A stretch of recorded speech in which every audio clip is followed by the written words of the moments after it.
Welcome to the Money Mentors Podcast. Talking finance here with your money mentors. Now, we do have some actual good financial news this week here for you. The number of 401k millionaires surged in Fidelity's latest report by 20% in just one quarter. Now, the market gets some of that credit, obviously. If you've reached that milestone with your savings, though, can you feel a bit more confident about making that decision to retire?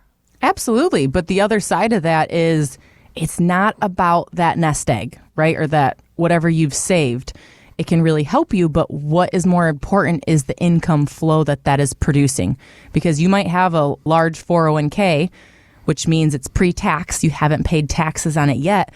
But if you end up being in this high tax bracket, now all you're doing is giving a large chunk to the government when you should have been set up maybe in a different way, taking income flow and mitigating some of those taxes.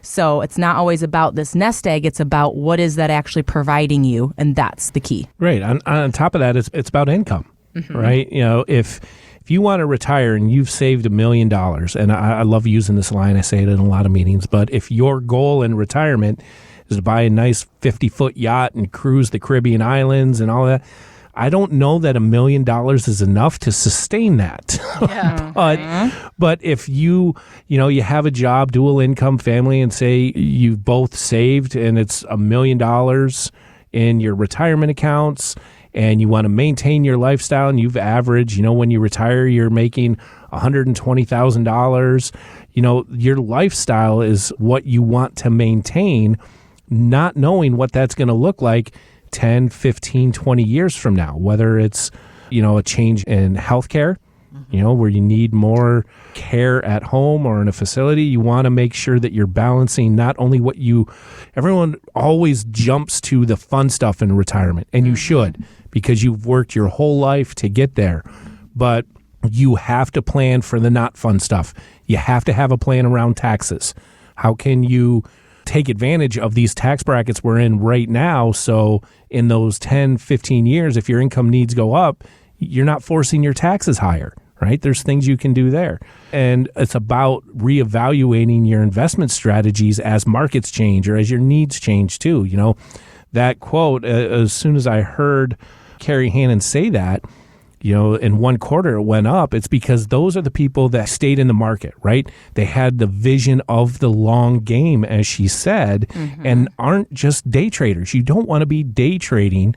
You want to see when there's growth there. What do you do during the good times of the market so you can prepare yourselves for the bad times? And I think it's really important, too, to remember if you have reached your 59 and a half birthday, it's a pretty big celebration, because then you get more access to options when it comes to your employer plan. So you're able to then have your 401k, roll it over into an IRA, meaning now you have a plethora of options that you can invest in, not just your 401k. So I think it's really important to work with somebody. Our team guides you step by step of what this rollover process is, helps you on that call and through all your different options to make sure that's the best fit. And I say don't go at it alone, because you do not want a taxable event if you do it the wrong way. Right. So many mistakes you can make. And I want to point people to our special website for this. Matson401k.com is where you can go to find out about some of those common mistakes that people make when they reach some of these key ages, 59 and a half, for instance, or when you're ready to retire and you're rolling over some of those accounts.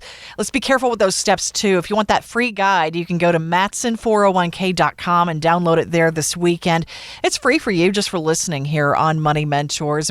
And I know, while we often hear about this $1 million milestone for retirement, Gerald and Laurel, some have saved less than that. In fact, a recent personal capital analysis finds the average retirement saver here in Michigan has just under $440,000 in their accounts. Now, that is the average, so that includes some younger savers too. But have you seen someone make retirement still work on less than $1 million? Yeah, I see it work out all the time. And I really take these types of reports, because I've seen this too, with a grain of salt, because when they are taking an average, like you said, there's a lot of young investors in there too. There's a lot of older investors. But if we focus in on the group that's near or in retirement that may have that amount, chances are they've worked in a position that provided some other type of benefit for retirement, like a pension, for instance, and didn't come up with a 401k until later. So it's not that they, when I see these reports, I think it's, I'm kind of the skeptic at times. I think it's meant to make people feel bad, but it's not, because if you have a pension that's paying you, say, $2,500 a month, that's the equivalent of having roughly $600,000 in a 401k. Oh, wow. Yes. Okay. So it's what have you done and what have you worked for? What do you have that creates that income flow? You can't focus on, I don't have enough money to retire. I have to work until I'm 75 years old. I'm going to be a greeter at Walmart, is what everyone who, before they sit down with us kind of has that. That's their first discussion. But no, once we start looking at all of the buckets they do have and then relate that to what they want in retirement, more times than not, it works out. Yeah, there's some clients, okay, I know you wanted to go at 62, but this is what it looks like if you go at 65. Yep. Right?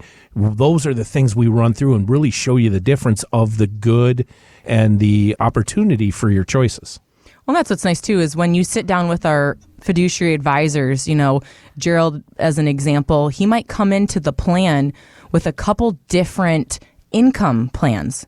Because to that point, this is what it would look like, Bill and Sue, if you retired and you started taking Social Security early. This is the version of if you were to take it at full retirement age, or this is what happens if we defer that. So there's all these different scenarios that we want to walk through with you because it is your plan, right? We're going to help you get to this goal, but where are you most comfortable with? What matches up with your dreams, goals, and desires?